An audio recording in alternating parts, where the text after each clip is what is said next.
Dear students, atomic structure lecture 08। देखिए, इसमें अपन ने डीपीपी 1 के अंदर जो अपनी डीपीपी 1 थी उसके अंदर कुछ करेक्शंस भी है, वो ध्यान दीजिएगा। करेक्शंस इन डीपीपी 1, करेक्शंस इन डीपीपी 1। एक तो क्वेश्चन नंबर 8 का जो पीछे आंसर की में आंसर दिया हुआ है वो थर्ड दिया हुआ है, शायद उसको सेकंड कर लीजिएगा, और एक 23 का सेकंड कर लीजिएगा। ठीक है, ये दो करेक्शंस हैं जो आपको ध्यान रखने हैं। एंड उसके बाद अपन फिर आगे अब कंटिन्यू करते हैं। देखिए, इसके बाद में कुछ क्वेश्चंस दिए हुए हैं सीआरक्यू के रूप में, और सीआरक्यू के रूप में कुछ क्वेश्चंस भी अपन मिलाते हैं रदरफोर्ड मॉडल के बाद में। एक क्वेश्चन दिया हुआ है, find out the specific charge of E by M this particle in increasing order. ये अपन ने क्वेश्चन कर लिया था, E by M का इंक्रीजिंग ऑर्डर। आंसर भी मैंने आपको बता दिया था, डीपीपी में दिया हुआ है। Find out the specific charge, ये स्पेशल चार्ज को CRQ2 जो है, स्पेशल चार्ज को स्पेसिफिक चार्ज कर देना। स्पेसिफिक चार्ज इंग्लिश में बोलते हैं अपन विशिष्ट, हिंदी में बोलते हैं विशिष्ट आवेश। Specific charge E by M of electron, तो कैलकुलेट कर लो क्या। E by M of electron, E by M of electron, E होता है इलेक्ट्रॉन का 1.6 इंटू 10⁻⁻19 कूलम, और E by M कूलम पर ग्राम में है तो 9.1 इंटू 10⁻⁻28 ग्राम, -31 किलोग्राम। तो इसको आप कर लेना 16/9.1 इंटू 10⁻, या 16 कर दिया तो -20 हो गया, ऊपर जाएगा तो -28 + 28 10⁸8 कूलम पर ग्राम। ये आपका आंसर आ जाएगा। नेक्स्ट CRQ3 है आपका, find out the ratio of radius of atom and radius of nuclei.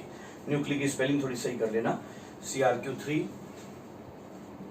जो आपको दिया हुआ है, radius of atom upon radius of nuclei 10⁻⁻10 metre upon 10⁻⁻15 metre 10⁵5। Next है, calculate the percentage of deuterium in heavy water. ये थोड़ा question सही कर लीजिएगा। ये भी हेवी वाटर किसको बोलते हैं? CRQ4 हेवी वाटर है ना, हिंदी बोलते हैं भारी जल।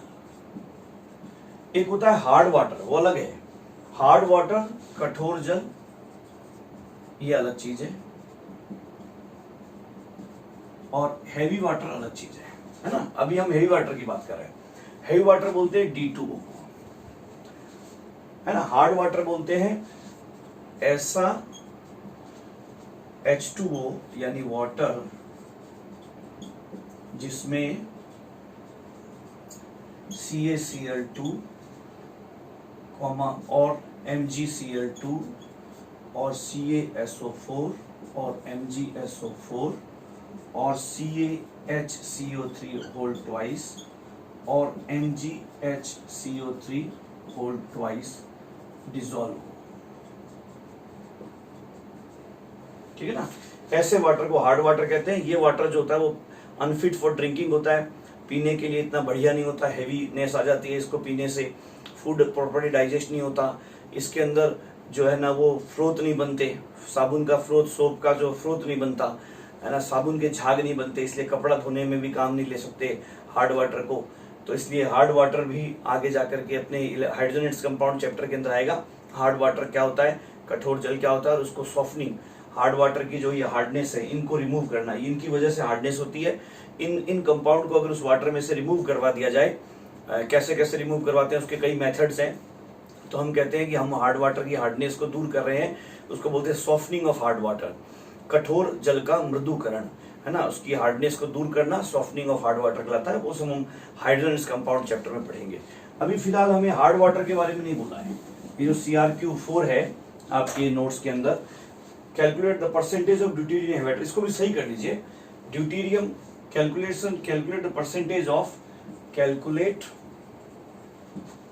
Mass percentage of deuterium in heavy water, in heavy water.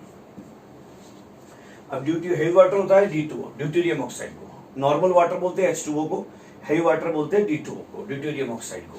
अब ड्यूटेरियम ऑक्साइड का मॉलिक्यूलर वेट पूरा कितना हो जाएगा, मॉलिक्यूलर वेट हो जाएगा इसका एटॉमिक वेट कितना, 2 into 2 4 + 16 20, और इसके अंदर percentage by mass of deuterium हो जाएगा, weight of deuterium 2 into 2 upon 20 into 100, 4 upon 20 into 100, 20%। तो 20% बाई मास ड्यूटेरियम होता है, और ये होते हैं आपके CRQs। अब देखिए इसके अंदर अपन आगे बढ़ते हैं, आगे चलाते हैं इस चैप्टर को। Failure of Rutherford model, failure of Rutherford model, failure of Rutherford model.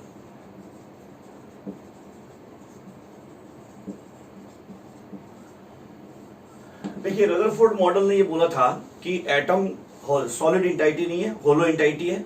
Atom के अंदर एक सॉलिड पॉजिटिव पार्ट छोटा सा होता है, उसके बाहर इलेक्ट्रॉन्स घूमते रहते हैं, इलेक्ट्रॉन्स रिवॉल्व करते रहते हैं, इस तरह से इलेक्ट्रॉन रिवॉल्व करते रहते हैं। ये थॉमसन मॉडल, थॉमसन के बाद रदरफोर्ड का मॉडल था, न्यूक्लियर मॉडल ऑफ एटम कहलाया, प्लैनेटरी मॉडल ऑफ एटम कहलाया, और इसके द्वारा न्यूक्ली की डिस्कवरी हुई। न्यूक्ली के अंदर कौन कौन रहते हैं, प्रोटॉन एंड न्यूट्रॉन रहते हैं, और इस तरह से न्यूक्लियर मॉडल। फिर अच्छा, न्यूक्लियर मॉडल के अंदर रदरफोर्ड ने एक और फॉर्मूला भी दिया था, वो भी आपको याद रखना है। Radius of any nuclei is equal to R0 into A⁻⁴ nucleus किसी भी अदर न्यूक्ली का radius, radius of any nuclei, radius of any nuclei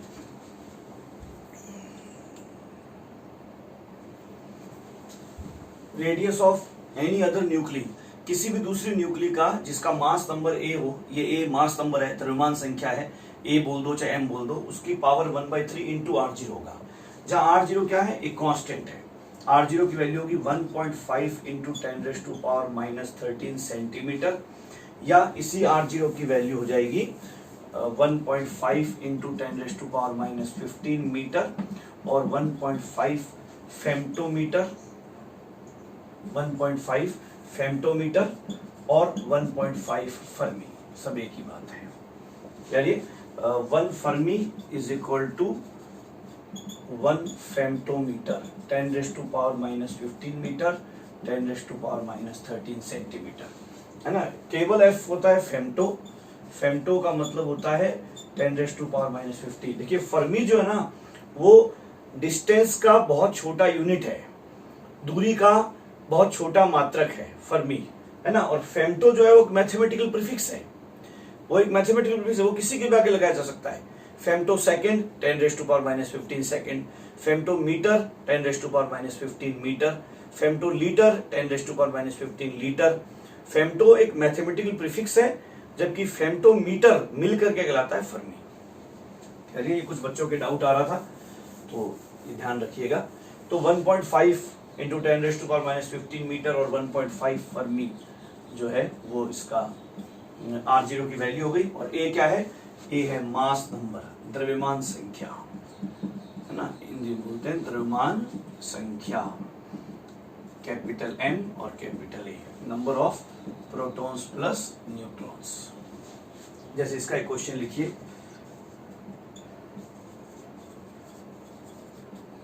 calculate radius of nuclei of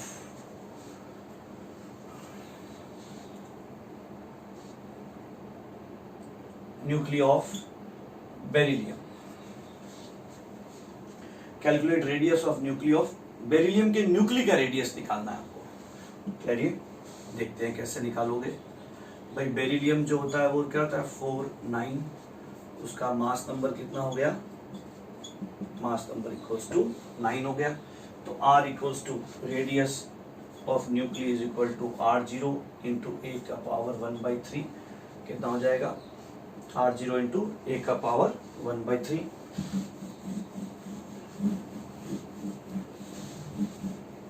कितना हो जाएगा, R0 आ गया 1.5 फर्मी इंटू 9 का पावर 1/3 ये आ जाएगा। 9 का पावर 1/3 कितना हो जाएगा, 2 पॉइंट समथिंग आ जाएगा, है ना। 9 का पावर 1/3 जो है वो 2 पॉइंट समथिंग होगा, और कैलकुलेट करके देख लेना, इंटू 1.5, तो ऑलमोस्ट ये कितना आ जाएगा। अगर 8 का पावर 1/3 होता तो वो एग्जैक्ट कितना हो जाता, 2। तो 9 का पावर 1/3 जो है, 9 का पावर जो है 3 इंटू 3 इंटू 27 का पावर 1/3 कितना हो जाता, 3। तो 9 का पावर 1/3 जो है ना वो 2 पॉइंट समथिंग आएगा, 2.05 और 2.1 मान लीजिए। तो इसके हिसाब से इसको मल्टीप्लाई करोगे तो ऑलमोस्ट ये जो है वो कितना आ जाएगा, 3 फर्मी। 3 फर्मी से थोड़ा ज्यादा ही आएगा, 3 फर्मी से थोड़ा ज्यादा अप्रोक्सीमेट, बाकी तो सब कैलकुलेशन है, कर लेंगे अपन। तो इस तरह से रेडियस से रिलेटेड क्वेश्चन भी आते हैं। तो अब हम देखते हैं फेलियर ऑफ रदरफोर्ड मॉडल। ये सब बातें हमने देख ली, रदरफोर्ड मॉडल क्या था। अब रदरफोर्ड मॉडल में क्या फेलियर है, बहुत बढ़िया मॉडल हो गया, तो भाई न्यूक्ली भी डिस्कवर हो गया, उसके अंदर प्रोटॉन न्यूट्रॉन रहते हैं, ये बात भी डिस्कवर हो गई, बाहर इलेक्ट्रॉन चक्कर लगाते हैं, तो हमें लगा हमने एटम के बारे में सारी जानकारी कर ली। लेकिन 2 मेजर प्रॉब्लम आई, 2 फेलियर्स थे फेलियर्स ऑफ रदरफोर्ड मॉडल में। पहला फेलियर था, Rutherford model could not explain stability of atom, could not explain stability of atom। ये कैसे, स्टेबिलिटी ऑफ एटम को कैसे एक्सप्लेन नहीं कर पाया। रदरफोर्ड का जो मॉडल है वो परमाणु के स्थायित्व की व्याख्या नहीं कर पाया। परमाणु के स्थायित्व की व्याख्या क्यों नहीं कर पाया रदरफोर्ड मॉडल, क्योंकि क्या रीजन था, ध्यान समझिएगा। रदरफोर्ड मॉडल में ये माना गया था कि न्यूक्ली के चारों तरफ इलेक्ट्रॉन चक्कर लगाते रहते हैं, रिवॉल्व करते रहते हैं, चाहे वो कांस्टेंट स्पीड से रिवॉल्व कर रहे हो तो भी वो रिवॉल्व करते रहते हैं।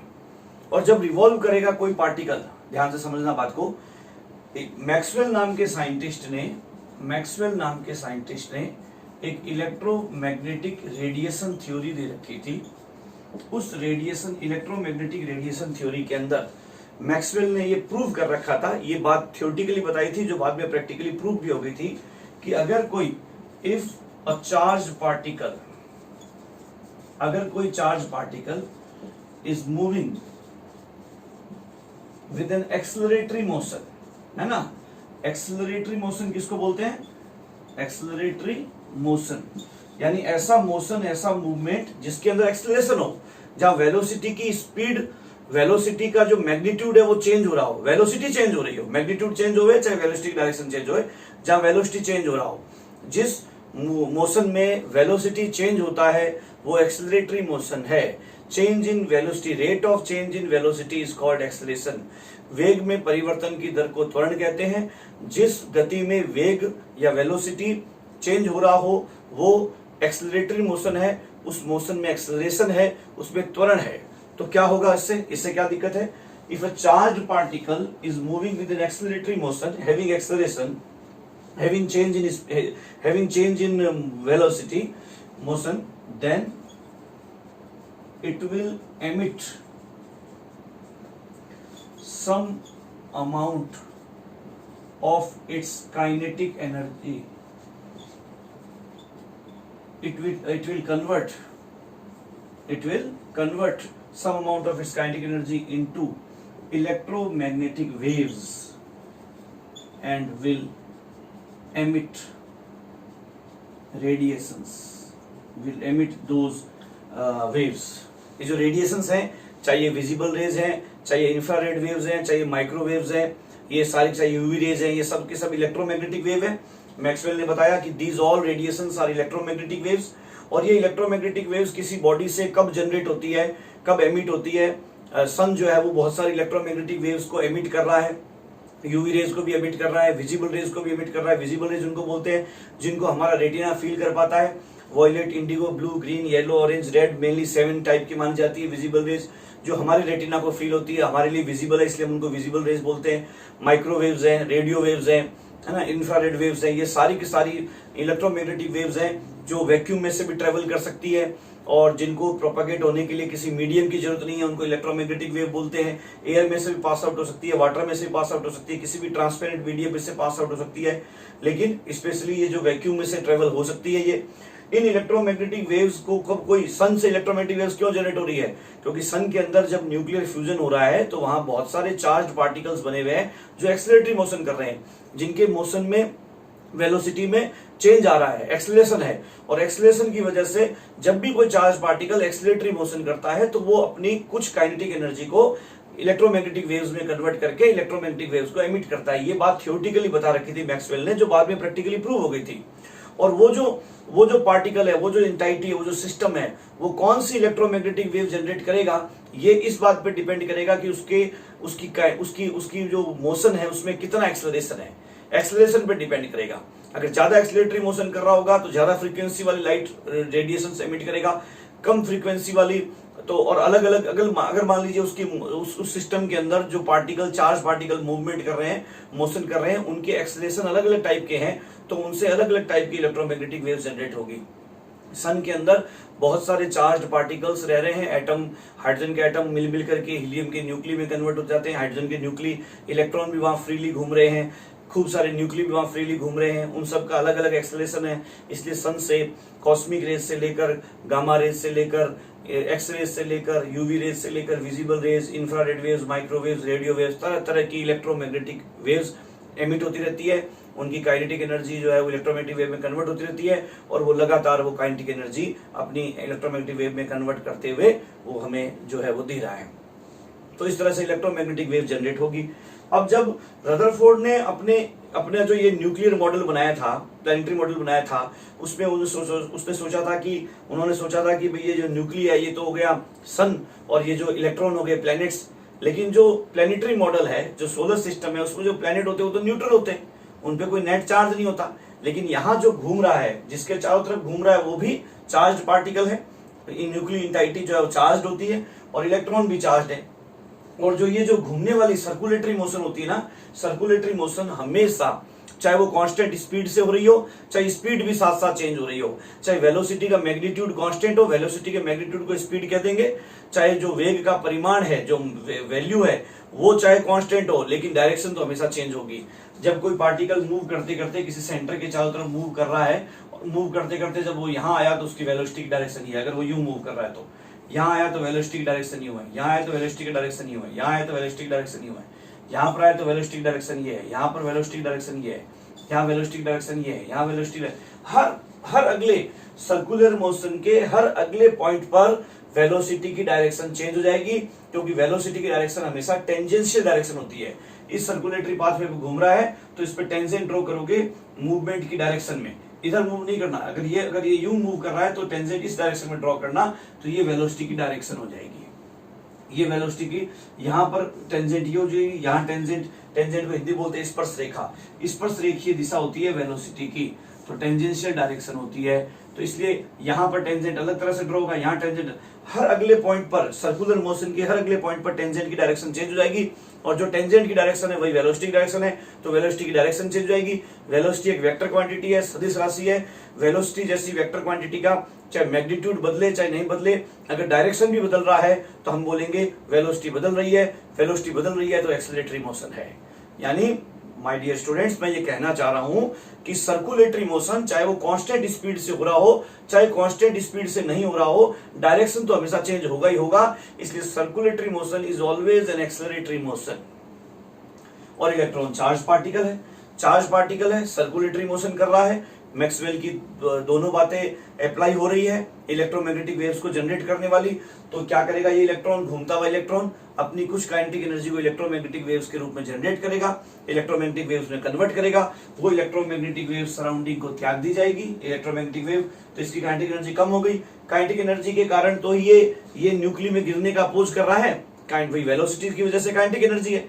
काइनेटिक एनर्जी कम हुई मतलब वेलोसिटी कम हो जाएगी, और वेलोसिटी की वजह से तो सेंट्रीफ्यूगल फोर्स जनरेट हो रहा है, जिससे सेंट्रीपिटल फोर्स, इसके और इसके बीच का जो फोर्स ऑफ अट्रैक्शन है वो काउंटर बैलेंस हो रहा है सेंट्रीफ्यूगल फोर्स से। वो सेंट्रीफ्यूगल फोर्स सेंट्रीपिटल फोर्स के बराबर है, सेंट्रीपिटल फोर्स के सेंट्रीफ्यूगल फोर्स बराबर है, और वो वेलोसिटी की वजह से है।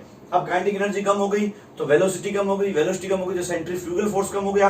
तो सेंट्रीपिटल फोर्स तो अपना उतना ही है, सेंट्रीपिटल फोर्स होता है K Q1 Q2 upon R square. K वही है, Q1 Q2 चार्ज तो वही है, इलेक्ट्रॉन का चार्ज और न्यूक्ली का चार्ज, और डिस्टेंस एक बार मान लीजिए चेंज नहीं हुई, उल्टी डिस्टेंस कम होगी तो सेंट्रीपिटल फोर्स और बढ़ेगा। सेंट्रीपिटल फोर्स इलेक्ट्रोस्टैटिक फोर्स है। काइनेटिक एनर्जी कम होने से सेंट्रीफ्यूगल फोर्स, अब केंद्रीय बल कम होता गया, सेंट्रीपिटल फोर्स हावी होता जाएगा, इलेक्ट्रॉन अंदर आता जाएगा, अंदर आता जाएगा, अंदर आता जाएगा, अंदर आते आते आते लास्ट में गिर जाएगा। यानी रदरफोर्ड मॉडल के पर जब मैक्सवेल ने इस बात का क्वेश्चन उठाया, मैक्सवेल ने कहा मिस्टर रदरफोर्ड आप प्लेनेटरी मॉडल बोलते हो, प्लेनेट तो न्यूट्रल है, आपका इलेक्ट्रॉन चार्ज्ड है और सर्कुलेटरी मोशन एक्सीलरेटरी मोशन है, तो जब इलेक्ट्रॉन जैसा चार्ज पार्टिकल सर्कुलेटरी मोशन जैसी एक्सीलरेटरी मोशन करेगा तो वो तो चुपचाप अपनी इस तरह से लगातार मोशन करते नहीं रहना चाहिए, वो अपनी एनर्जी लगातार कम करता हुआ स्पाइरल पाथ फॉलो करता हुआ लास्ट में न्यूक्ली में गिर जाना चाहिए। गिर जाना चाहिए तो या तो जो है वो वापस थॉमसन मॉडल बन जाएगा, इंबेडेड हो जाएगा, अंदर जाकर के सरफेस पे चिपक जाएगा, और या जो है वो डिस्ट्रॉय हो जाएगा तो एटम खत्म हो जाएगा। तो इस तरह जैसे ही हम मैक्सवेल थ्योरी जो कि प्रूव्ड थ्योरी थी वो हम रदरफोर्ड मॉडल पर लगाते थे, तो रदरफोर्ड का जो मॉडल का जो घूमता हुआ इलेक्ट्रॉन है वो स्पाइरल पाथ फॉलो करते हुए न्यूक्ली में गिर जाना चाहिए। और इवन एक साइंटिस्ट ने तो ये जो रेडियस रदरफोर्ड ने लगभग कैलकुलेट कर रखी थी कि ये 10⁻⁻15 मीटर का एक स्फीयर है और ये 10⁻⁻10 मीटर का है, और जो स्पीड इलेक्ट्रॉन को वो सेंट्रीपिटल फोर्स को अपोज करने के लिए जो स्पीड चाहिएगी उस स्पीड के हिसाब से अगर स्पाइरल पाथ पे फॉलो करे तो विद इन 10⁻⁸ सेकंड गिर जाना चाहिए। यानी हर एटम इतना अनस्टेबल होगा कि वो 10⁻⁸ सेकंड में खत्म हो जाएगा रदरफोर्ड का एटम, रदरफोर्ड मॉडल वाला एटम। लेकिन एटम तो इतने अनस्टेबल होते नहीं, एटम तो बहुत हाईली स्टेबल होते हैं। तो लोगों ने पूछा कि या तो मैक्सवेल की थ्योरी गलत है, तो रदरफोर्ड ने कहा नहीं, मैक्सवेल की तो थ्योरी गलत नहीं है, मैक्सवेल की थ्योरी तो प्रूव्ड थ्योरी है, बात तो सही है। मेरा ध्यान इस बात पे गया ही नहीं कि जो है वो एटम के अंदर इलेक्ट्रॉन जो है वो तो चार्ज पार्टिकल है, चार्ज पार्टिकल एक्सीलरेटरी मोशन करेगा तो मैक्सवेल थ्योरी लगेगी, मैक्सवेल थ्योरी लगेगी तो रेडिएशन एमिट होनी चाहिए। तो रदरफोर्ड खुद ही कंफ्यूज हो गए।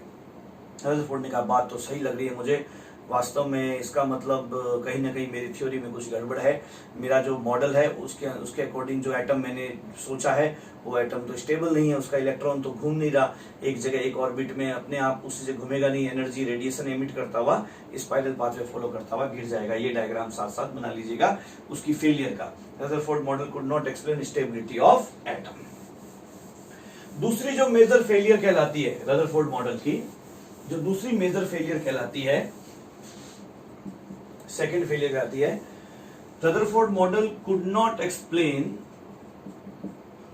couldn't explain line spectras of atom।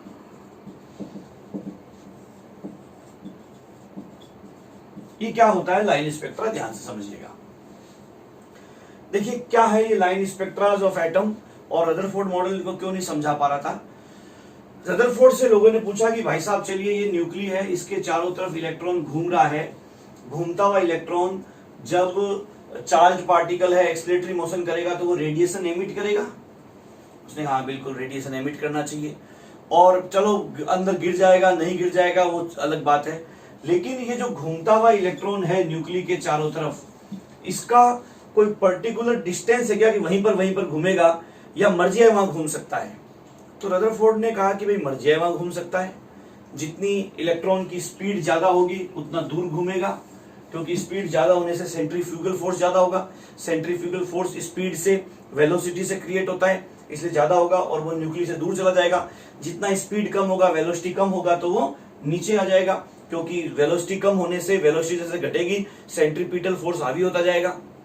तो अपनी अपनी स्पीड के हिसाब से अलग अलग मर्जी है वहां घूम सकता है, ज्यादा स्पीड से कम स्पीड से अपने हिसाब से घूमता रहेगा, और घूमते वो इलेक्ट्रॉन जो है, अगर मान लीजिए हम उन्हें रेडिएशन देंगे तो हम उनकी एनर्जी दे रहे हैं, हम उनको काइनेटिक एनर्जी दे रहे हैं, तो लेकर के वो दूर चला जाएगा।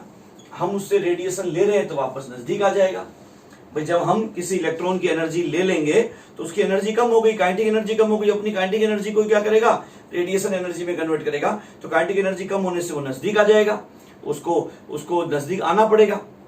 और अगर वो मान लीजिए जो है वो उसको हम रेडिएशन दे रहे हैं तो वो एनर्जी लेकर के दूर चला जाएगा, वो एनर्जी लेकर के दूर चला जाएगा, हम उससे एनर्जी रेडिएशन लेंगे तो वो नजदीक आ जाएगा। तो इस तरह से लोगों ने कहा कि कोई पर्टिकुलर एनर्जी वाली रेडिएशन से लेगा, कोई पर्टिकुलर एटम के अंदर घूम रहा कोई पर्टिकुलर इलेक्ट्रॉन कुछ पर्टिकुलर रेडिएशन से लेगा, या मर्जी है वो रेडिएशन ले सकता है। तो रदरफोर्ड ने कहा कि भाई मर्जी है सो रेडिएशन ले सकता है। और ध्यान रखना प्यारे बच्चों कि जब कोई सिस्टम, जैसे मान लीजिए डस्टर है, ये डस्टर अगर मर्जी है वो रेडिएशन ले सकता हो या मर्जी है वो रेडिएशन दे सकता हो, जो ले सकता है वही दे सकता है ना। अगर हम इसको हीटिंग करेंगे, कोई भी बॉडीज, कोई भी सब्सटेंस, कोई भी सिस्टम को जब हम रेडिएशन देते हैं तो वो गर्म होता है, उसको हम बोलते हैं heating by giving radiation, by giving thermal energy. तो जब रेडिएशन हीटिंग हो रही होती है लो टेम्परेचर से हाई टेम्परेचर पर, ये खुद गर्म हो रहा होता है, अगर इसका टेम्परेचर बढ़ रहा होता है तो ये रेडिएशन एब्जॉर्ब कर रहा होता है, और रेडिएशन एब्जॉर्ब करते हुए ये स्पेक्ट्रम देता है कि ये कौन कौन सी रेडिएशंस ले रहा है।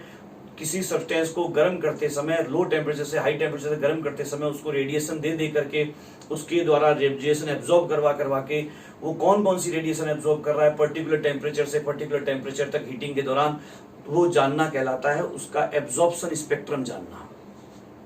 अगर मान लीजिए मैं ये जानना चाहता हूं कि मैं इस डस्टर को नेचर में जितनी तरह की इलेक्ट्रोमैग्नेटिक वेव्स या रेडिएशंस हैं मैं सारी दूं, उनमें से ये मैं इसको अभी मान लीजिए 25 डिग्री सेल्सियस पे है, मैं इसको 50 डिग्री सेल्सियस तक गर्म करना चाहता हूं, तो मैं इसको रेडिएशन दूंगा। ये जो रेडिएशन ले लेगा एब्जॉर्ब कर लेगा, ठीक है, बाकी रेडिएशन रिफ्लेक्ट हो जाएगी या ट्रांसमिट हो जाएगी। मैं चारों तरफ फोटोग्राफिक प्लेट लगा दूंगा, पता कर लूंगा ये वापस कौन कौन सी रिफ्लेक्ट कर रहा है। मैं इसको बिल्कुल एकदम सेंट्रिक लाइट दूंगा, दे करके या तो ये लाइट को कुछ एब्जॉर्ब करते हुए बाकी लाइट को यहाँ से पास आउट कर रहा होगा, यहाँ मैं स्पेक्ट्रम रख दूंगा, प्रिज्म रख करके पता चल जाएगा कि मैंने इतनी रेडिएशन दी थी, उसमें से कौन कौन सी इसने एब्जॉर्ब कर ली, बाकी बची हुई मेरे पास यहाँ गई। तो मुझे पता चल जाएगा कि इस डस्टर का 25 डिग्री सेल्सियस से 50 डिग्री सेल्सियस तक हीटिंग के दौरान जो एब्जॉर्ब की गई रेडिएशंस हैं वो कौन कौन सी है। तो मैंने इसका 25 से 50 डिग्री सेल्सियस तक हीटिंग के दौरान का एब्जॉर्प्शन स्पेक्ट्रम ले लिया। मैंने इसको सारी रेडिएशंस दी, नेचर में जितनी रेडिएशंस है, मैंने मान लो सनलाइट है उसको किसी लेंस से फोकस्ड करके दिया, इसको दे करके इसमें से पास आउट किया, जितना इसने लेना उतना ले लिया, बाकी जो लाइट की बीम निकल रही थी उसके आगे प्रिज्म रख दिया, प्रिज्म से वो डिवाइड हो गई लाइट, वापस मैंने फोटो प्लेट रख ली, मैंने 100 टाइप्स की रेडिएशन दी थी, 95 टाइप्स की रेडिएशन वापस आ गई, इसका मतलब इसने 5 टाइप की रेडिएशन ले ली है। तो मैं बोल दूंगा कि ये इस 25 से 50 तक हीटिंग के दौरान ये 5 रेडिएशन लेता है। तो मैंने इसका 25 डिग्री सेल्सियस से 50 डिग्री सेल्सियस तक हीटिंग के दौरान का एब्जॉर्प्शन स्पेक्ट्रम ले लिया, इसको बोलते हैं स्पेक्ट्रम। अब मान लीजिए ये 50 डिग्री सेल्सियस पे, मैं वापस इसको कूल डाउन करूंगा, 25 डिग्री सेल्सियस कूल डाउन करूंगा, तो सब्सटेंस जब हाई टेम्परेचर से लो टेम्परेचर तक कूल डाउन होते हैं, ठंडे होते हैं, तो वो रेडिएशंस एमिट करते हैं।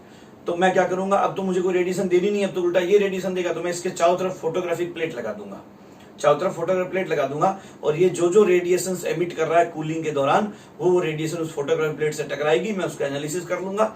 ऐसे इंस्ट्रूमेंट आते हैं, ऐसे डिवाइस आते हैं जो रेडिएशंस का एनालिसिस कर लेते हैं, मैं पता लगा लूंगा कौन कौन सी रेडिएशन एमिट कर रहा है। तो मैं बोलूंगा ये डस्टर 50 से 25 डिग्री सेल्सियस तक कूलिंग के दौरान इन रेडिएशंस को एमिट करता है, और ये बात जानना कहलाएगा उसका एमिशन स्पेक्ट्रा जानना। तो क्या होता है स्पेक्ट्रा? कोई आपसे पूछे व्हाट इज स्पेक्ट्रम, स्पेक्ट्रम क्या है, तो आप बोलोगे किसी सब्सटेंस के हीटिंग के दौरान उसके द्वारा एब्जॉर्ब की गई रेडिएशंस या कूलिंग के दौरान उसके द्वारा एमिट की गई रेडिएशंस की जानकारी उसका हीटिंग का एब्जॉर्प्शन स्पेक्ट्रा या कूलिंग का एमिशन स्पेक्ट्रा कहलाता है। तो ये होता है स्पेक्ट्रा, ठीक है। अब कोई सब्सटेंस अगर हीटिंग के दौरान सारी टाइप की रेडिएशन ले सकता है या कूलिंग के दौरान सारी टाइप की रेडिएशन दे सकता है, जैसी हीटिंग के दौरान लेगा कूलिंग के दौरान वैसी वापस लेगा। अगर सारी टाइप की रेडिएशंस ले सकता है हीटिंग के दौरान या कूलिंग के दौरान all types of radiation emit कर सकता है, तो उसका एब्जॉर्प्शन स्पेक्ट्रा हो चाहे एमिशन स्पेक्ट्रा हो वो कहलाएगा कंटिन्यूअस स्पेक्ट्रा, क्योंकि उस स्पेक्ट्रा में सारी रेडिएशंस कंटिन्यूअसली मिलेगी, इसलिए हम उस स्पेक्ट्रा को बोलेंगे कि एब्जॉर्प्शन स्पेक्ट्रा है तो भी कंटिन्यूअस स्पेक्ट्रा है और एमिशन स्पेक्ट्रा है तो भी कंटिन्यूअस स्पेक्ट्रा है। लेकिन मान लीजिए अगर कोई सब्सटेंस हीटिंग के दौरान कुछ सेलेक्टेड रेडिएशन ही एब्जॉर्ब कर रहा हो, सारी रेडिएशंस अपने ऊपर इंसिडेंटेड सारी रेडिएशंस को नहीं लेवे, कुछ सेलेक्टेड रेडिएशन ही एब्जॉर्ब करे ड्यूरिंग हीटिंग या ड्यूरिंग कूलिंग सेलेक्टेड रेडिएशन ही एमिट करे, जो सेलेक्टेड ही लेगा वो सेलेक्टेड ही देगा, जो सारी लेगा वो सारी देगा, तो उसका एब्जॉर्प्शन स्पेक्ट्रा या उसका एमिशन स्पेक्ट्रा कहलाएगा लाइन स्पेक्ट्रा। तो जब साइंटिस्ट ने एटम्स के स्पेक्ट्रा लेने चालू किए, एक गैस चेंबर के अंदर साइंटिस्ट ने देखा, ध्यान से समझना बात को, साइंटिस्ट ने एक गैस चेंबर में खूब सारे एटम्स भर दिए किसी गैस के। मान लीजिए कोई गैस मॉलिक्यूलर गैस थी, तो पहले उसको इतना गर्म किया कि वो एटम में टूट जाए। जैसे ऑक्सीजन, मॉलिक्यूलर ऑक्सीजन भरी, पहले उसको गर्म करके एटॉमिक ऑक्सीजन में तोड़ दिया। मॉलिक्यूलर हाइड्रोजन भरी तो उसको एटॉमिक हाइड्रोजन में तोड़ लिया। हीलियम भरी तो वो सीधी एटम्स के अंदर ही है। एटम्स ऑफ डिफरेंट एलिमेंट्स भर दिए। कोई सॉलिड है तो उसको गर्म करके लिक्विड से वेपर फॉर्म में ले आए, मॉलिक्यूलर फॉर्म में है तो एटॉमिक फॉर्म में लेकर के आ गए। एटॉमिक फॉर्म में लेने के बाद मान लीजिए एटॉमिक ऑक्सीजन भरी हुई है इसके अंदर, या एटॉमिक हाइड्रोजन भरी हुई है। अब इसको क्या किया, एक डार्क रूम में लेकर के इसको सारी तरह की रेडिएशंस दी। कुछ रेडिएशन इसने एब्जॉर्ब कर ली, बाकी रेडिएशन बाहर आ गई, है ना, बाकी रेडिएशंस बाहर आ गई। बाहर आई हुई रेडिएशंस को हमने प्रिज्म की हेल्प से वापस देखा, तो इसका एब्जॉर्प्शन स्पेक्ट्रा मिला अपने को, एटम्स का एब्जॉर्प्शन स्पेक्ट्रा। जब मान लीजिए हीटेड एटम्स हैं, पहले से गर्म है, वापस वो कूल डाउन कर रहे हैं, तो कूलिंग का एमिशन स्पेक्ट्रा मिल जाएगा। तो साइंटिस्ट ये देखते थे कि एटम्स में तोड़ने के बाद जब किसी सब्सटेंस को एटॉमिक फॉर्म में ले आते हैं के लिए, किसी एलिमेंट को मॉलिक्यूलर फॉर्म में नहीं, मॉलिक्यूल का स्पेक्ट्रा कंटिन्यूस स्पेक्ट्रा मिल रहा था, बैंड स्पेक्ट्रा मिल रहा था, लेकिन एटम्स का स्पेक्ट्रा लाइन स्पेक्ट्रा मिल रहा था। हर एटम कुछ एब्जॉर्प्शन के दौरान कुछ पर्टिकुलर रेडिएशन ही एब्जॉर्ब करते थे, या वापस ठंडे करने के दौरान, एमिशन के दौरान कुछ पर्टिकुलर रेडिएशन ही एमिट करते थे। उनका एब्जॉर्प्शन स्पेक्ट्रा भी लाइन स्पेक्ट्रा था और उनका एमिशन स्पेक्ट्रा भी लाइन स्पेक्ट्रा था। और विशेष बात ध्यान रखना बच्चों कि हर एटम, हर एलिमेंट के एटम कुछ स्पेसिफिक लाइन स्पेक्ट्रा दे रहे थे। जैसे हाइड्रोजन का लाइन स्पेक्ट्रा अलग था अपना, कुछ पर्टिकुलर रेडिएशन से मिल रही थी, 13.6 इलेक्ट्रॉन वोल्ट वाली, 3.4 इलेक्ट्रॉन वोल्ट वाली, 1.51 इलेक्ट्रॉन वोल्ट वाली, कुछ पर्टिकुलर रेडिएशन से मिल रही थी। हीलियम का स्पेक्ट्रम, लाइन स्पेक्ट्रा एकदम अलग था, हाइड्रोजन से अलग था। कुछ लाइंस मैच करती है लेकिन सारी लाइंस मैच नहीं कर रही थी। लिथियम का लाइन स्पेक्ट्रा अलग था, बेरिलियम का अलग, बोरोन का अलग। और साइंटिस्ट ने देखा कि ये जो एटम्स है ना, ये लाइन स्पेक्ट्रास देते हैं एब्जॉर्प्शन करते समय, चाहे एमिशन करते समय रेडिएशंस का कुछ पर्टिकुलर रेडिएशंस ही लेते या देते हैं, और इनका एब्जॉर्प्शन स्पेक्ट्रा भी लाइन स्पेक्ट्रा होता है, एमिशन स्पेक्ट्रा भी लाइन स्पेक्ट्रा होता है। और हर एटम का, हर एलिमेंट का लाइन स्पेक्ट्रा बड़ा स्पेसिफिक होता है। और इवन जो एटॉमिक जो स्पेक्ट्रम साइंटिस्ट थे, उन्होंने कहा था कि these line spectras of different elements, these line spectras of different elements are their fingerprints. ये जो लाइन स्पेक्ट्रास है ना, ये इन एटम्स के, इन एलिमेंट्स के फिंगरप्रिंट्स है। जैसे आप फिंगरप्रिंट से व्यक्ति की पहचान कर सकते हो, वैसे एक अनुभवी साइंटिस्ट स्पेक्ट्रास को देख करके, लाइन स्पेक्ट्रा को देख करके बता देता है कि ये कौन से एटम का लाइन स्पेक्ट्रा, ये कौन से एलिमेंट का लाइन स्पेक्ट्रा है। जैसे कोई अनुभवी साइंटिस्ट लाइन स्पेक्ट्रा को देखेगा तो वो बता देगा, खूब एक्सपीरियंस कर लिया उसने, 10, 20, 25 साल खूब सारे एलिमेंट्स के लाइन स्पेक्ट्रा देखे, तो बता देगा तो हाइड्रोजन का लाइन स्पेक्ट्रा है। लाइंस को देख करके कौन कौन सी रेडिएशन एमिट हो रही है, कौन कौन सी रेडिएशन एब्जॉर्ब हो रही है एब्जॉर्प्शन के दौरान या एमिशन के दौरान, कौन कौन सी एमिट हो रही है, इसको देख करके इतने स्पेसिफिक होते हैं लाइन स्पेक्ट्रास एटम। हाइड्रोजन का एकदम अलग होता है, हीलियम का अलग होता है, लिथियम का अलग होता है। किन्हीं भी दो एलिमेंट्स के लाइन स्पेक्ट्रास बिल्कुल कंप्लीटली मैच नहीं करते। हाँ, कुछ लाइंस मैच कर सकती है, कुछ रेडिएशंस मैच कर सकती हैं, लेकिन सारी रेडिएशंस कभी मैच नहीं करती। जैसे 13.6 इलेक्ट्रॉन वोल्ट वाली रेडिएशन, जिसके एक क्वांटम की एनर्जी, जिसका फ्रीक्वेंसी 13.6 इलेक्ट्रॉन वोल्ट एनर्जी के हिसाब से है, वो हाइड्रोजन में मिलती है, वो हीलियम +12 के स्पेक्ट्रा में मिलती है। लेकिन हाइड्रोजन का लाइन स्पेक्ट्रा अलग होगा, हीलियम का लाइन स्पेक्ट्रा अलग होगा, और ये लाइन स्पेक्ट्रास देते हैं एटम्स। अब लोगों ने रदरफोर्ड से पूछा कि भाई साहब, ये एटम्स लाइन स्पेक्ट्रा क्यों दे रहे हैं? आपके अकॉर्डिंग तो न्यूक्ली के चारों तरफ घूमते हुए इलेक्ट्रॉन की कोई भी एनर्जी वैल्यू पॉसिबल है? वो कोई भी, जब कोई भी एनर्जी वैल्यू पॉसिबल, तो वो कोई भी रेडिएशन ले सकता है। कम एनर्जी वाले लोगे तो कम एनर्जी वाले ले लेगा, ज्यादा एनर्जी वाले दोगे ज्यादा एनर्जी वाले ले लेगा। तो उसको तो कंटिन्यूस स्पेक्ट्रा देना चाहिए। अगर हम किसी गैसियस चैम्बर में एटम्स भर के उस पर रेडिएशंस डालें, तो जिस जिस एटम पे जो जो रेडिएशन गिरे वो सबको एब्जॉर्ब कर लेना चाहिए। वो कुछ सेलेक्टेड रेडिएशन ही एब्जॉर्ब क्यों कर रहा है? The atom, according to Rutherford model, the spectrum of atoms, spectra of atoms should be continuous, because Electrons revolving around nuclei inside atom can absorb any amount of energy because they can have any value of their energy. उनकी energy का कोई भी value हो सकता है, इसलिए वो कोई भी एनर्जी वाली रेडिएशन ले सकते हैं, इसलिए वो अपने ऊपर इंसिडेंटेड हर रेडिएशन को एब्जॉर्ब करने चाहिए, और हर रेडिएशन को एब्जॉर्ब करने चाहिए तो उनका एब्जॉर्प्शन स्पेक्ट्रा भी कंटिन्यूस होना चाहिए और उनका एमिशन स्पेक्ट्रा भी कंटिन्यूस होना चाहिए। लेकिन प्रैक्टिकली ऐसा नहीं मिल रहा था। प्रैक्टिकली सारे एलिमेंट्स, सारे एटम्स एलिमेंट्स को एटॉमिक फॉर्म में कन्वर्ट करने के बाद जब उनको रेडिएशन देते थे, जब कोई एलिमेंट एटॉमिक फॉर्म में कन्वर्ट हो जाता है तो उसके बाद जब उसको रेडिएशन दी जाती है तो वो रेडिएशन लेता है उसके इलेक्ट्रॉन। वो रेडिएशन कौन लेगा? वो रेडिएशन जो आप उसको दोगे वो घूमते हुए इलेक्ट्रॉन ले करके अपनी एनर्जी को, टोटल एनर्जी को बढ़ाते रहते हैं, और वापस जब हम उनसे रेडिएशन लेते हैं तो वो इलेक्ट्रॉन अपनी एनर्जी कम करके हमें रेडिएशन के रूप में एनर्जी देते रहते हैं। तो इसका मतलब लाइन स्पेक्ट्रा ये प्रूव कर रहा था कि ये जो एटम के अंदर घूमते हुए इलेक्ट्रॉन है ना, ये मर्जी आए वो एनर्जी नहीं ले सकते, मर्जी आए वो रेडिएशन नहीं ले सकते। ये कुछ सर्टेन सेलेक्टेड रेडिएशन ले सकते हैं। ये कुछ सर्टेन सेलेक्टेड रेडिएशन क्यों ले सकते हैं? इसका मतलब इनकी खुद की एनर्जी की कोई भी वैल्यू पॉसिबल नहीं है, इनकी कुछ सर्टेन सेलेक्टेड एनर्जी वैल्यूज ही पॉसिबल है घूमते समय। ऐसा क्यों है? रदरफोर्ड इन सब बातों में से कुछ ही कुछ नहीं समझा पाए। रदरफोर्ड ने कहा कि भाई ये तो लाइन स्पेक्ट्रा मिलना तो बड़ा अनएक्सपेक्टेड है, मुझे तो पता नहीं लाइन स्पेक्ट्रा क्यों मिल रहा है, मेरे हिसाब से तो कंटिन्यूस स्पेक्ट्रा मिलना चाहिए। लाइन स्पेक्ट्रा इस बात की ओर इशारा कर रहा है कि electrons can not absorb or emit any amount of energy, it will absorb or emit some certain selected radiations only. It means electron can not have any amount of energy inside atom. घूमते हुए electron कुछ भी energy नहीं रख सकते, वो कुछ certain selected energy values ही रख सकते हैं, तभी तो वो किसी पर्टिकुलर वैल्यू पर है और उस पर्टिकुलर वैल्यू से किसी दूसरी पर्टिकुलर वैल्यू तक जाने के लिए कुछ सर्टेन रेडिएशन, कुछ पर्टिकुलर रेडिएशन ही एमिट कर रहे हैं।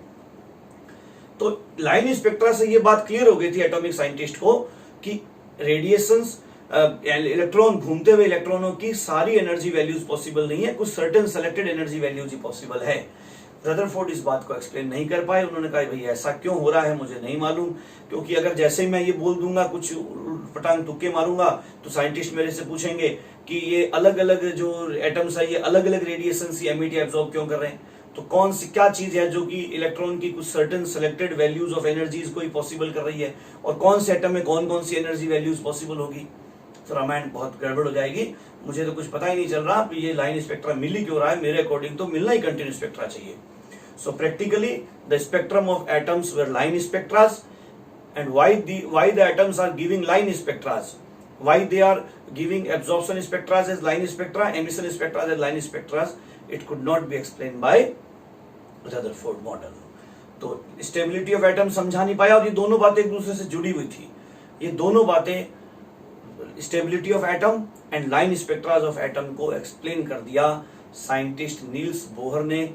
2 साल बाद ही उन्होंने एक नया मॉडल दिया, जिन्होंने रदरफोर्ड मॉडल की इन दोनों फेलियर्स को दूर करते हुए बोहर मॉडल ने इन दोनों बातों को समझा दिया कि एटम की स्टेबिलिटी भी समझा दी और लाइन स्पेक्ट्रा भी समझा दिया। तो ऐसा था नील्स बोहर का मॉडल जो हम नेक्स्ट पढ़ेंगे, और ये फेलियर ऑफ रदरफोर्ड मॉडल है। नील्स बोहर के मॉडल में एंटर करने से पहले अपन लोग जो है वो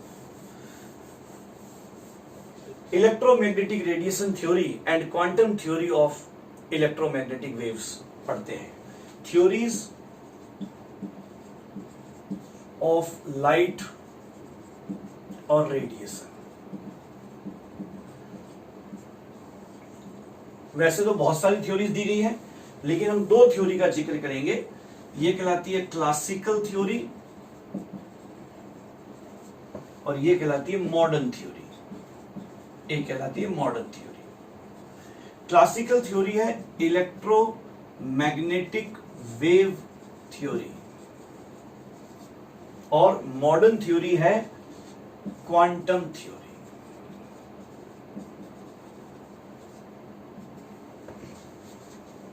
क्लासिकल थ्योरी तो है इलेक्ट्रोमैग्नेटिक वेव थ्योरी, और मॉडर्न थ्योरी है क्वांटम थ्योरी। ये दी थी साइंटिस्ट मैक्सवेल ने, ये दिया था साइंटिस्ट प्लैंक ने। जर्मन साइंटिस्ट मैक्स प्लैंक ने दी थी और ये मैक्सवेल ने दी थी। इसके अकॉर्डिंग जितनी भी रेडिएशंस हैं, all radiations are made up of oscillating और वाइब्रेटिंग, कंपन करते हुए या दोलन करते हुए, vibrating electric field and magnetic field,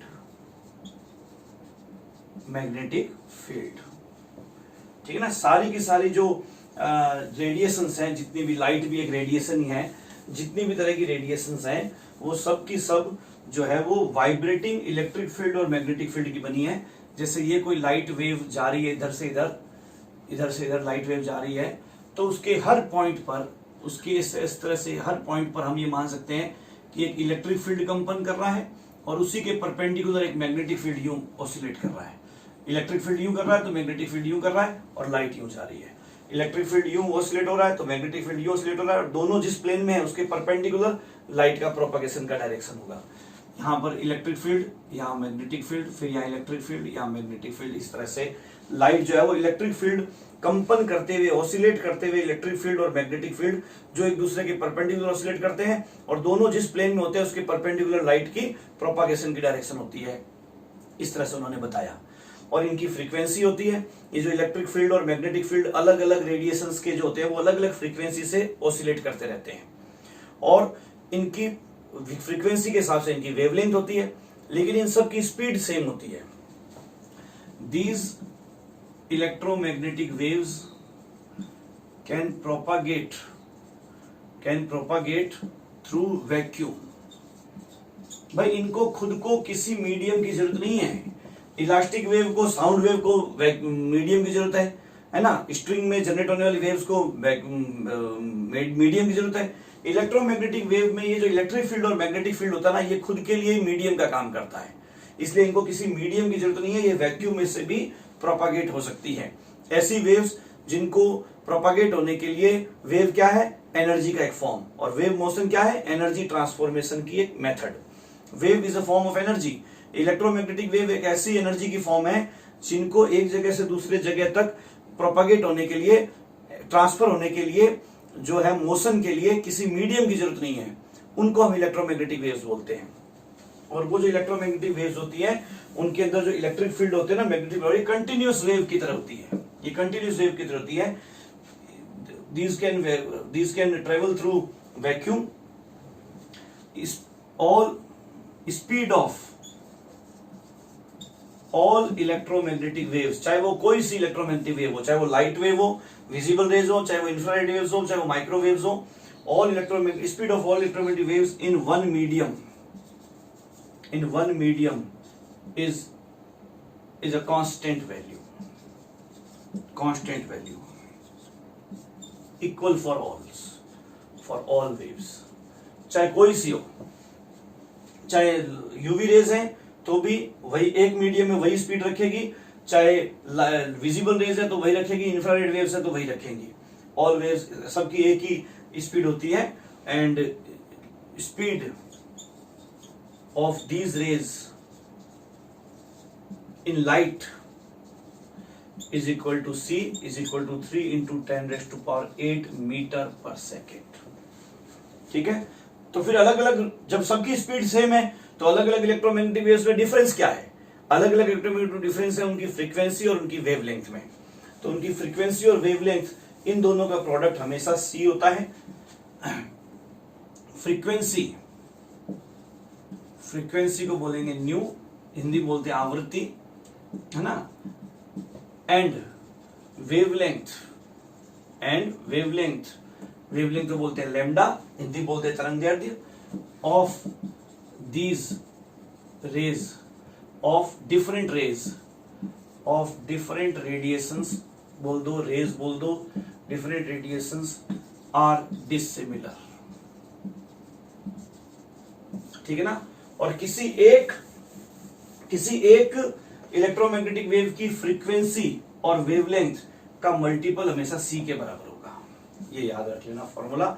ये कहलाएगी frequency of that radiation, frequency of that electromagnetic wave, ये कहलाएगा वेवलेंथ, तरंगदैर्ध्य, और इन दोनों का मल्टीपल हमेशा उस मीडियम में स्पीड के बराबर हो जाएगा, उस मीडियम में स्पीड के बराबर हो जाएगा, velocity of that electromagnetic wave के बराबर हो जाएगा। तो frequency is equal to C upon lambda और lambda is equal to C upon frequency. ये ध्यान रखिएगा फॉर्मूला, ये आपको हमेशा फॉर्मूला याद रखना है। मैक्सवेल के फॉर्मूलाज कहलाते हैं। फ्रीक्वेंसी का यूनिट क्या हो जाएगा, वेवलेंथ का यूनिट क्या हो जाएगा, सी का यूनिट क्या हो जाएगा, आप सब जानते ही हो। देखो nu is equal to nu into lambda is equal to C. इसका यूनिट होता है आप जानते हो मीटर पर सेकेंड। अगर एम के यूनिट लिखूं तो इसका हो जाएगा मीटर और इसका हो जाएगा 1/सेकेंड और हर्ट्ज, इसको बोलते हैं हर्ट्ज पर सेकेंड, और सेकेंड इनवर्स प्रति सेकेंड या हर्ट्ज। इसका मीटर में, सेंटीमीटर में, नैनोमीटर में, एंगस्ट्रॉम में कई जगह ले सकते हैं। तो इस तरह से ये उन्होंने कहा, और उन्होंने कहा फ्रीक्वेंसी के बेस पर अलग अलग टाइप की इलेक्ट्रोमैग्नेटिक वेव्स होती हैं, वो मैं आपको आगे बता दूंगा। अब इसमें प्लैंक की क्वांटम थ्योरी के अंदर, प्लैंक की क्वांटम थ्योरी के अंदर कुछ अलग बात मानेगी। चलो इलेक्ट्रोमैग्नेटिक वेव्स का पूरा जो अपना स्पेक्ट्रम देख लेते हैं। Spectrum, complete spectrum of electromagnetic waves और रेडिएशंस और types of radiations, types of electromagnetic waves. देखिए इलेक्ट्रोमैग्नेटिक वेव्स जो होती हैं वो कौन कौन से टाइप की होती हैं, पूरे अगर मैं उनको सभी इलेक्ट्रोमैग्नेटिक वेव्स को उनके फ्रीक्वेंसी के घटते क्रम में या वेवलेंथ के बढ़ते क्रम में जमाऊं तो सबसे कम होती हैं, सबसे कम वेवलेंथ वाली, सबसे ज्यादा फ्रीक्वेंसी वाली कॉस्मिक रेज। कॉस्मिक रेज के बाद आती हैं गामा रेज, इनको बोलते हैं गामा रेज। गामा रेज के बाद होती हैं एक्स रेज, एक्स रेज के बाद होती हैं यूवी रेज, यूवी रेज के बाद आती हैं विजिबल रेज, जो कि 7 टाइप की होती है, VIBGYOR, इनको मैं बोल दूंगा विजिबल रेज। विजिबल रेज दृश्य किरणें जो हमारे को विजिबल होती है। उसके बाद आती है इंफ्रारेड वेव्स, इंफ्रारेड वेव्स। उसके बाद आती है माइक्रोवेव्स, जो माइक्रोवेव ओवन होता है ना, microwaves. Infrared, infrared waves, Hindi बोलते हैं अवरक्त तरंगे, इनको बोलते हैं सूक्ष्म तरंगे, है ना। इनको बोलते हैं यूवी, अल्ट्रावायलेट, अल्ट्रावायलेट रेज। इनकी नेचर बहुत समय तक जानी नहीं जा सकी, इसलिए इनको एक्स रेज बोल देते हैं, है ना। जिसके बारे में जाना ना जा सके उसको बोल देते हैं एक्स मैन, वैसे एक्स रेज वेव की। और फिर उसके बाद आती है रेडियो वेव्स, रेडियो वेव्स। इनकी यहां से यहां चले, इधर से इधर चले अगर, तो इनका फ्रीक्वेंसी जो है वो कम होता जा रहा है एंड वेवलेंथ जो है वो बढ़ता जा रहा है, वेवलेंथ बढ़ता जा रहा है। वेवलेंथ के हिसाब से इनकी वेवलेंथ होती है 3800 एंगस्ट्रॉम टू 8000 एंगस्ट्रॉम।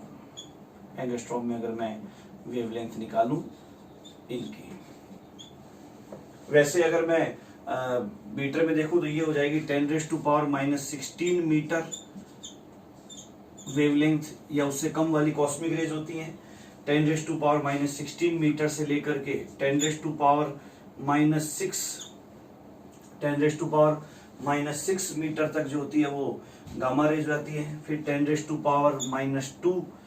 10⁻⁻12 तक, 10⁻⁻6 तक जो हो जाती हैं वो आपके हो जाती है 10⁻⁸ तक, सॉरी 10⁻⁸ तक। फिर उसके बाद में यहाँ तक आ जाते हैं आपके विजिबल रेज।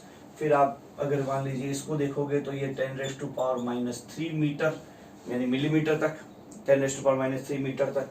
और फिर ये आ जाता है आपके 1 मीटर से लेकर 10⁻⁶ मीटर तक, ये रेडियो वेव्स हो जाती है। तो ये मीटर में बता रहा हूं मैं, इस तरह से 10⁻⁻10 मीटर के आसपास होती है एक्स रेज। फिर यूवी रेज आ जाती हैं, फिर उसके बाद में ये जो विजिबल रेज आ जाती हैं। तो इस तरह ये इनका वेवलेंथ है, ये लैम्डा, मैक्सिमम फ्रीक्वेंसी और minimum lambda is equal to होता है कॉस्मिक रेज का पूरी इलेक्ट्रोमैग्नेटिक वेव्स में, और मिनिमम फ्रीक्वेंसी और मैक्सिमम लैम्डा होता है रेडियो वेव्स का। क्या ये अच्छी तरह से रेडियो वेव्स का। विजिबल रेज में देखें, विजिबल रेज का ये हालत है, ये विजिबल रेज है, इतना पार्ट। यूवी रेज की फ्रीक्वेंसी विजिबल रेज से ज्यादा होती है, एक्स रेज की फ्रीक्वेंसी और ज्यादा, गामा रेज की और ज्यादा, कॉस्मिक रेज की सबसे ज्यादा। इंफ्रारेड की फ्रीक्वेंसी कम होती है, वेवलेंथ ज्यादा होता है। माइक्रोवेव्स का फ्रीक्वेंसी और कम होता है, वेवलेंथ और ज्यादा होता है। माइक्रोवेव ओवन में काम लेते हैं। कपड़े ज्यादातर इंफ्रारेड वेव्स की वजह से सूखते हैं, क्योंकि इनके अंदर हीट लेने की बड़ी जबरदस्त कैपेसिटी होती है। इनकी वजह से हमें ऑब्जेक्ट्स दिखाई देते हैं। यूवी रेज हमारे लिए बड़ी हार्मफुल होती है, जो ओजोन लेयर रोकती है। ओजोन लेयर हमारे को अर्थ लेवल तक नहीं आने देती। अगर यूवी रेज अर्थ तक आने लग जाए तो अर्थ का टेम्परेचर बहुत बढ़ जाएगा और सारा सॉलिड पार्ट जो है वो ये सब ग्लेशियर में इसलिए सब मेल्ट हो जाएंगे। और रेडियो वेव्स जो होती है, जिनकी वजह से हम FM radio waves, am radio waves, ना ये रेडियो वेव्स होती है जिनकी वजह से हम ऑब्जेक्ट्स को एक वेव को दूसरी वेव में, रेडियो वेव्स में कन्वर्ट करके ट्रांसमिट करते हैं। ये जो हम सैटेलाइट तक वेव्स भेजते हैं, इलेक्ट्रोमैग्नेटिक वेव्स सैटेलाइट से हमारे तक आती हैं, ये सब रेडियो वेव्स कहलाती हैं। रेडियो मतलब रेडियो सुनाई देने, साउंड वेव्स नहीं, जो सुनाई देती है वो तो साउंड वेव्स है। रेडियो वेव्स भी इलेक्ट्रोमैग्नेटिक वेव्स है ना, वो प्रोपागेशन में काम आती है। जब किसी इलेक्ट्रोमैग्नेटिक वेव को, चाहे विजिबल रेज हो चाहे कोई दूसरी वेव हो, उसको एक जगह से दूसरी जगह भेजना हो ना, ये जो एंटीना जो सिग्नल पकड़ा जाता है वो रेडियो वेव्स का पकड़ा जाता है। तो radio waves propagation of waves में काम लिया जाता है, इलेक्ट्रोमैग्नेटिक वेव्स में। तो इस तरह से ये बताया सब मैक्सवेल के अंदर, मैक्सवेल थ्योरी के अंदर बताई गई ये सारी बातें, और इस तरह ये मैक्सवेल थ्योरी कंप्लीट होती है। अब मैक्सवेल थ्योरी के बाद प्लैंक ने कुछ क्वांटम थ्योरी में अलग बातें बताई। प्लैंक ने अपनी क्वांटम थ्योरी में क्या बातें बताई, और उसी पर बेस्ड है बोहर मॉडल। वो बोहर मॉडल क्या है, बोहर मॉडल में क्या विशेष बातें, ये सब बातें हम कंटिन्यू करेंगे नेक्स्ट क्लास के अंदर।